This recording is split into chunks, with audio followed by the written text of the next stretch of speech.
Okay, hi David. Hello. So take it away. Okay, so I like to start my walks in front of the Whitechapel Art Gallery.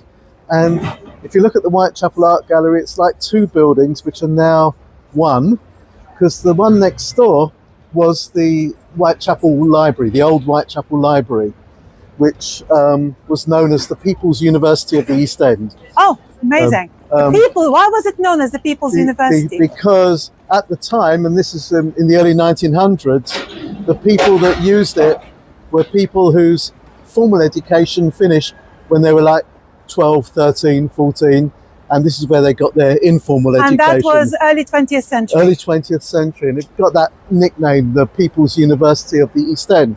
That library is now part of the art gallery, and the library itself has moved up the road about a mile, and where it's got more computers than books, but it's still used very well. As usual, yes. Yeah, but and where we are, we're on sort of Whitechapel High Street, and I like to show people these maps because I'm going to focus on here. These maps, I've got two maps here.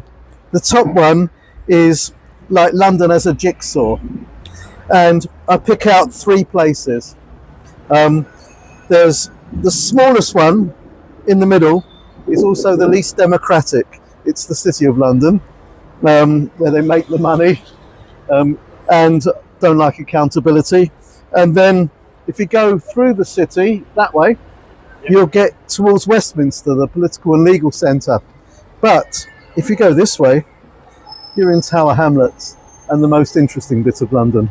Yeah, and that bit of London there, I've sort of blown up more on this map, the bottom map, and where we are is just on the edge of Tower Hamlets, Spitalfields and Whitechapel, and it's on the border of the City of London and Tower Hamlets. So you can see a bit of the city here. Yeah, where the buildings get bigger in that direction, and but the people are more interesting in this direction. And but those two, Spitalfields, Whitechapel, and to some extent Shadwell, Limehouse, Wapping, that bit of the East End, that bit of Tower Hamlets has been traditionally London's immigrant and refugee quarter. Yeah, so there's been lots of peoples coming from many different countries over many hundreds of years to London for various reasons. And this is the bit of the East End where they normally is it basically because they used to come to the docks by ships? Yeah, they came by boat, and in fact one of the main places they came off was at Irongate Wharf, which is near the Tower of London. The Tower of London is just there on the map. It closed as a place for people and goods to unload in the late 1960s, but for many decades that had been an important place. Probably a couple of centuries. Yeah, and there's and this is kind of one of the reasons why I'm here able to do these talks, because my grandparents came here as children. They were children. But I'll show you one other picture just before I take you somewhere else. There's two immigrant groups in the East End. One just arriving at the kind of docks. This one already a bit established, in fact quite established. This one is the Jewish immigrants from Eastern Europe. Yeah. And this one, people from not so far away, from Ireland. And the Jews and the Irish in the late 19th century, first few decades of the 20th century are the two biggest minorities. But there's lots of different minorities around.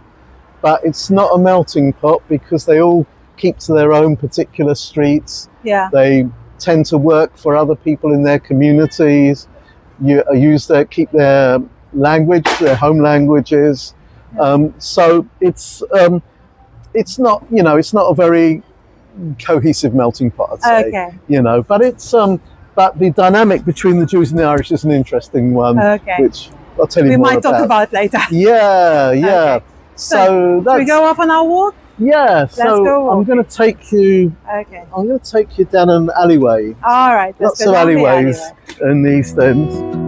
Okay, so this is the alleyway we're going to go down. Yeah. Not the KFC, but the Freedom. No, although I always say to people, it's funny. It says Anarchists and Secondhand Books, Yeah. but they seem to have a picture of Leon Trotsky up there. All right. You know, strange. Okay. Let's go down. Wow. Yeah. That's an interesting alleyway. Yeah. It gets even more interesting. You'd be surprised though, I'll Sorry. Wow. So we'll come back to this in a moment, in a few minutes. But let's come and sit down here. So this is Angel Alley, Okay. and we're opposite us is the Anarchist bookshop, Freedom Bookshop. It's closed. Okay, I'm just gonna show people the Freedom book. There you go.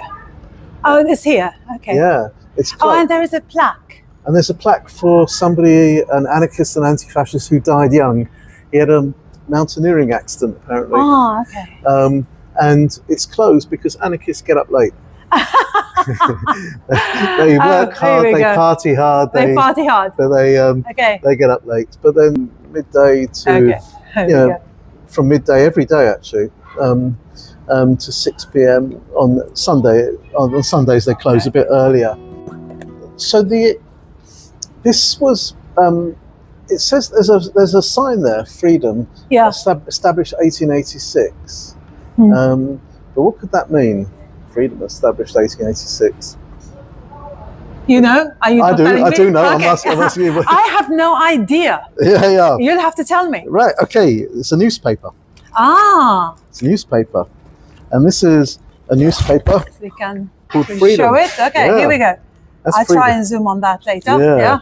That's Freedom, a journal of anarchist socialism. Okay. Do you think human beings are progressing or regressing? I think it's difficult to say because I think in every era we have done some wonderful things, but we've also been capable of some really depraved stuff. Well, So I'm holding judgment on that. If that's okay. But what I want to tell you is that actually in 1886, Yeah.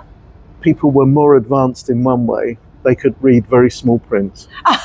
Look, I mean, Yeah, it is very small it's just print, really actually. small, Yeah, really yeah. small. I'll take a picture of that later. Yeah, and that, but in the 1880s, you started to have a number of radical newspapers that were sold around here. Oh look!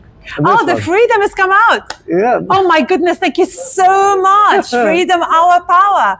Thank you. We got a freebie from the Freedom. Yeah. Amazing. Yeah, and but that's quite good, isn't it? Just one word, and you've got a concept. Yeah, and I love the way it's like really and kind of large. Yeah, You can't miss it. But it's good, isn't it? Just one word, and you've got a whole idea. But got any other one-word titles for a paper?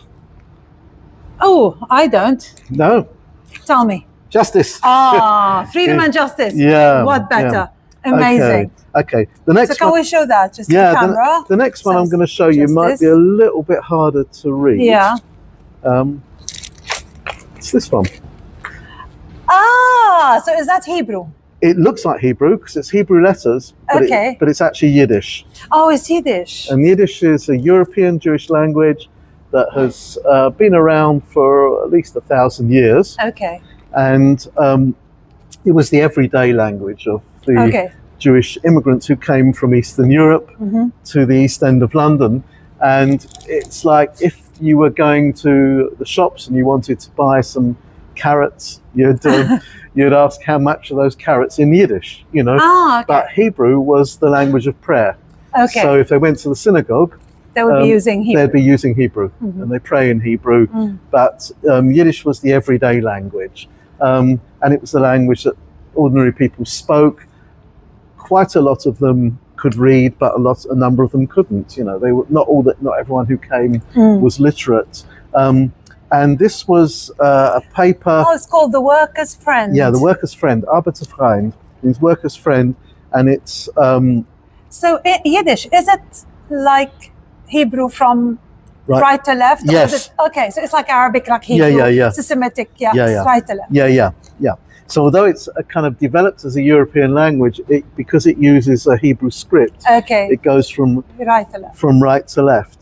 And Yiddish is a really interesting language. It's about 70% of it it's made up from kind of Old German, because it started in Germany, the language, among Jewish people there, and it was a kind of trading language. And then as Western Europe pushed its Jews out, including the ones from Germany going towards the east, they took the language with them. And the real development of Yiddish happened mainly in Eastern Europe. So Poland, Ukraine. Where your grandparents came from. And you had a sort of very wide culture, literature, theatre, poetry, etc., songs, and I see that this is actually a London paper. Yeah, this is a London paper, and it was started.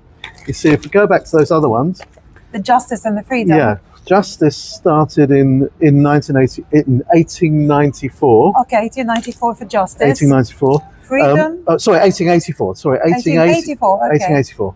Freedom was 1886. Okay, 2 years later. But between those two, you had 1885. So the Workers' Friend, which is a Yiddish paper. That first came out in 1885. And all three were established here in the East End. The Arbiter Verein was. Justice, their office was not in the East End, but a lot of their papers were sold in the East End, and they had some local offices here.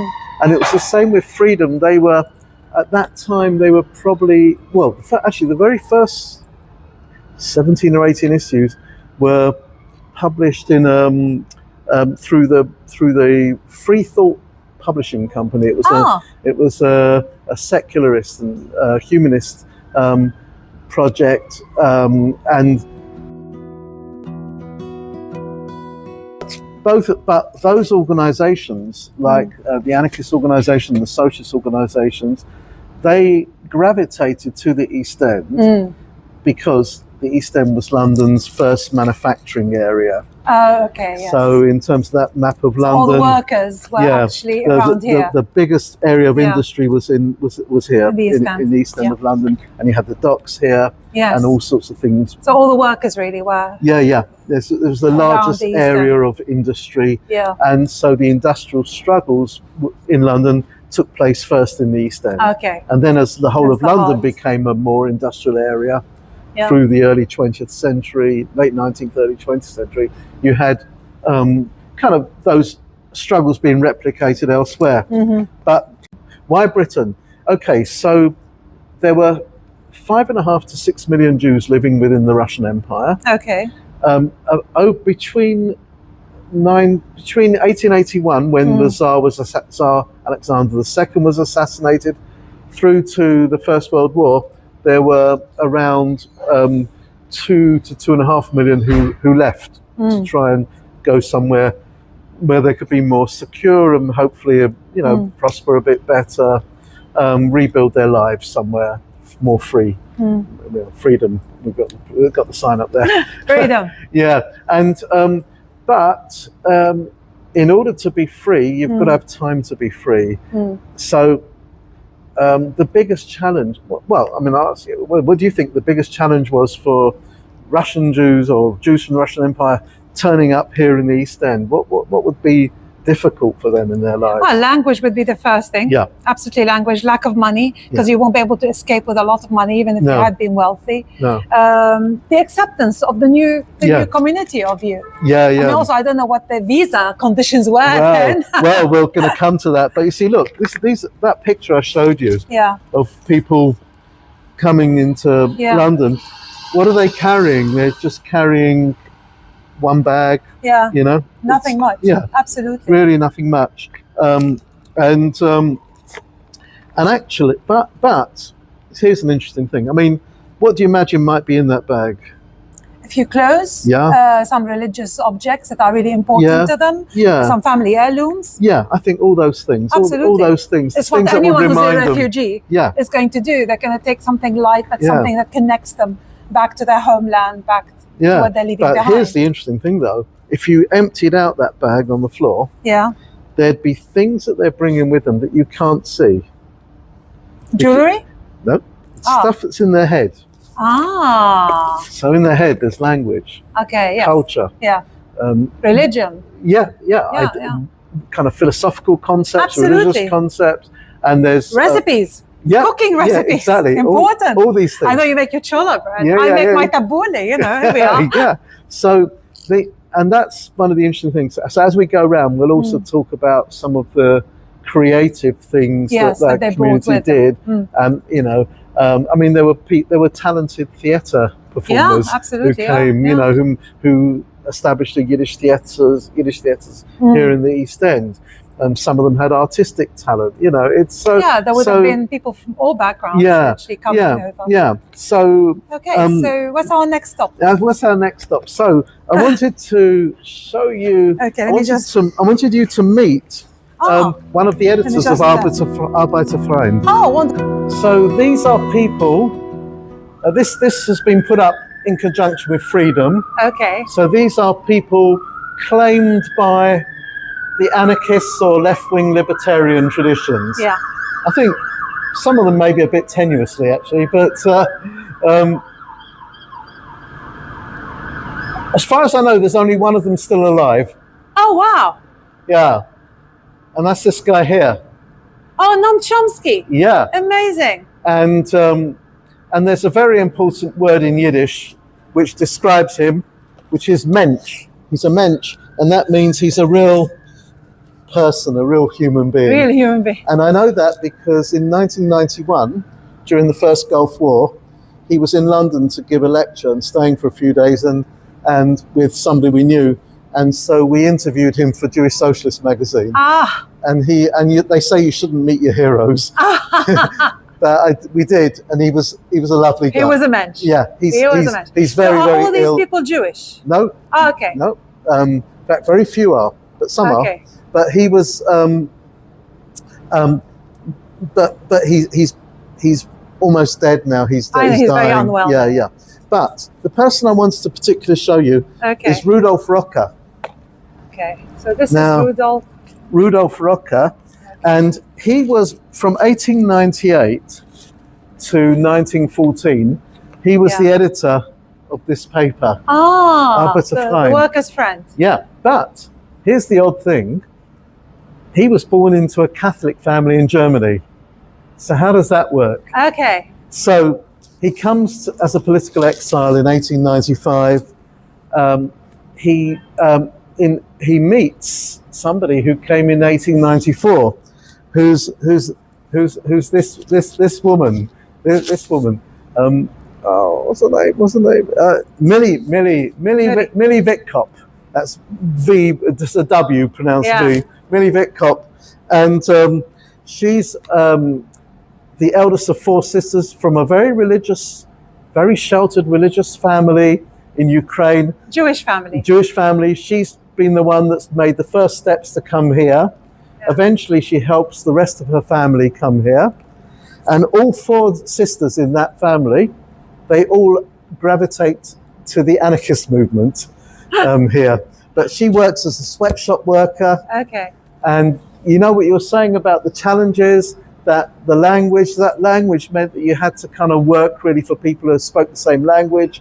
And there were three main trades that the new immigrants did. New Jewish immigrants, they were tailors, boot and shoe makers, and carpenters. That was the three main cabinet makers. Yeah. That was the three main jobs. And in tailoring, when the immigration had kind of passed through that to its kind of, when it sort of settled down, you had 3 times as many women working in tailoring as men. Yeah. Boot and shoemaking was mixed, men and women. Carpentry and all that, cabinet making was kind of, they kept the women out. It was men basically doing that work. But she worked in the sweatshops, and through her, Rudolf Rocker knew every detail of what the sweatshop workers' lives were like, working 14 to 18-hour days, and for very low pay. And he basically dedicated himself to the liberation of the sweatshop workers. Amazing. And one first step was to start learning Yiddish. Now he came from Germany, so he could understand a lot of the words. But to learn the script, become editor of the paper, that's something. And he stayed Catholic. I mean, well, he was born into a Catholic family, but he was an atheist. Yes. Yeah. By the time he was an adult. Yeah. So there's all kinds of interesting people on here, and Louise Michel, she came here as an exile after the Paris Commune of 1871, which she had taken a big part in. She'd been imprisoned afterwards, but she came as an exile to London, lived in Fitzrovia, where she had an anarchist Sunday school for the kiddies on a Sunday morning. I'd like to have seen that anarchist Sunday school. But the whole kind of idea of coming here, talking about the 1880s and that kind of stuff, is to show you that the kind of atmosphere the Jews were coming into was one. There was a lot of industrial struggles going on. Yes. There was a lot of political struggles, and it was Jews and Irish were the two biggest minorities in the East End. And I'll tell you soon about a time when that comes to where they do something very good together. Okay. So where's our next stop now? Where's our next stop? Let's go. We're going to go back to Whitechapel High Street. We're going to go past the gallery and start going towards Brick Lane. All right. Here we go. Back through the wonderful. I think this is magical. It used to be much more grimy and atmospheric. I think it's atmospheric enough. It's got cleaned up. Okay. Yeah. And now we're going towards Brick Lane. Yeah. Here we go. Tell you about Isaac Rosenberg. Okay. So my name's David Rosenberg. And this is Isaac Rosenberg, no relation, although some of his relations have been on my list. Look, he born in 1890. Yeah. He dies in 1918. Oh, he's quite young. And it's the last year of the First World War. He was a very reluctant soldier. And he went not from patriotic reasons, not for militaristic reasons, but because even before full conscription came in, if you signed up for the army, your family was guaranteed a pension for each month that you served. And he came from a very poor family. He shared a room with, I think, 5 or 6 brothers and sisters. Oh, wow. In the East End here. Yeah. And he went to help his family economically. But from the front lines, he wrote anti-war poetry. One of his poems is about the trenches, and there's a rat in the trenches that leaps up and walks on his hand. Yeah. And he writes about that rat, and he says, "Today you are on the hand of an Englishman, tomorrow you'll be on the hand of a German. If only they knew your cosmopolitan sympathies." That's a good one. Yeah, and that's what, That's Isaac. Yeah, Isaac Rosenberg. And died aged 28. Yeah. Which reminds me of Anas al-Sharif, who was assassinated only 28 years old. But he wasn't the only anti-war poet amongst this group, poet and painter amongst this group. You may have seen this picture in the Tate Britain. Yes, I have. It's an amazing picture which was made in 1916 by a man called Mark Gertler, who also was one of these Jewish East End immigrant young people that were growing up here. And they had a group of them that used to meet here. They were known as the Whitechapel Boys, although they weren't all boys, because one of them was a woman called Clara Birnbaum. She was a very good portrait painter. But this is in the middle of the war, and Mark Gertler, who painted this, he was a conscientious objector. And he painted this because it's the military and the civilians all getting caught up together on this carousel that goes round and round and never stops. Yeah. Yeah. Just the war machine. Yeah. Yeah. And the war industrial complex. Yeah, yeah. And it's as relevant for right now today. Absolutely, the weapons industrial complex. Absolutely, yeah. You know, it's a remarkable. But there's quite an issue about the Jewish people in the East End during the First World War. Okay. Because when conscription came in, they didn't. A lot of them didn't want to sign up. Yes. Not because they were cowards about war, but because who Britain was allied with. It was allied with Tsarist Russia. Ah, of course. And they had just come here. They escaped Tsarist to escape Tsarist Russia. And in fact, Isaac Rosenberg, his father had escaped to England in order to avoid conscription in the Russian army in the late 1800s. Yes. You know. And this is Brick Lane, the famous Brick Lane. Brick Lane starts just one block down. Over there, okay, one block down. Yeah. I'll tell you what, because I'm going to show you something here, and it'll be about what's behind me. Currently, it's a clothing outfitter. Yeah. But you see, if you imagine that this block wasn't there, and the pavement stretched back to make a kind of small square. Yeah. Oh, it's a square. Yeah. And what they did in that, they made it a speaker's corner. Ah. So in the 1920s and 30s, this was a speaker's corner in the East End. Speaker's corner, wow. Yeah, and there were, from the middle of the 1880s, there were attempts to set up in different places, mainly by socialists. Okay. To set up speaker's corners in different parts of London. All right. And at first, the first people to take advantage of this, as they established them, were Christian church people who were offering different brands of Christianity at the speaker's corner. And the police were quite all right about that. But once the secular, the secular anarchists and socialists stand on their platforms calling for radical changes in society, that's when the police tries to do something about it. And this is a bit further into the East End. Okay. This is more down towards the docks and near Limehouse. Ah, okay. And there was a lot of factories there.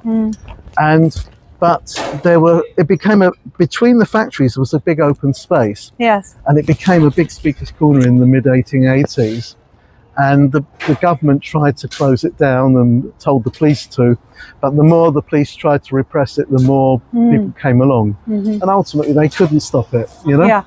So that was, so there was a lot of political discussion going on in the East End. Yeah, you know? Absolutely, yeah.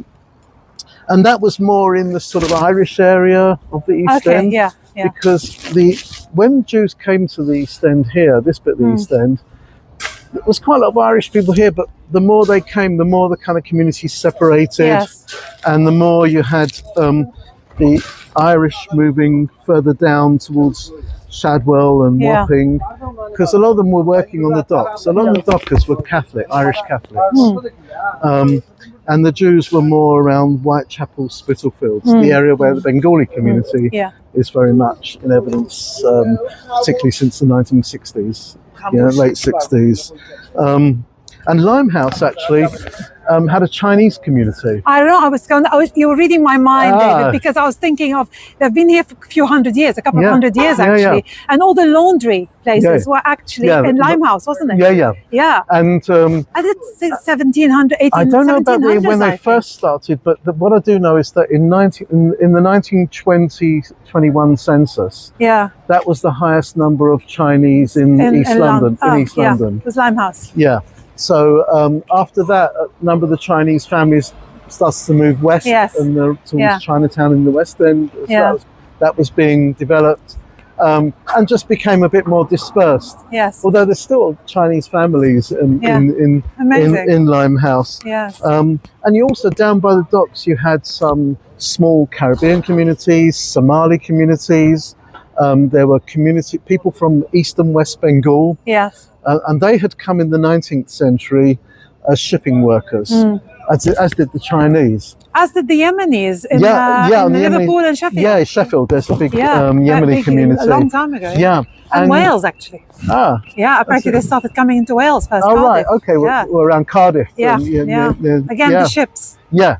And so, but what was interesting about this in relation to immigration is that before 1905, there were no immigration laws here. No peacetime immigration laws. When Britain was at war, which was often, they'd sort of stop people coming in when the war's on and relax it afterwards. But the first peacetime immigration laws came in 1905, and we're going to talk about that next. And before that, people could come in as they wished, and you may have also noticed that a lot of English people went out to other places in the world. Of course, but they called them expatriates. Or colonialists. Or settlers. Exactly. So not immigrants. And the ones who go on most about sort of how immigrants here don't even speak the language. You know, they spend a lot of time in Spain on the Costa del Crime, I call it, and I'm sure they haven't learned to speak Spanish. You know. Okay, we're gonna. So Brick Lane goes down here. Okay. And we're gonna come back round to Brick Lane, but we're gonna go off a little bit to see on a little detour. Yeah. Okay, let's go.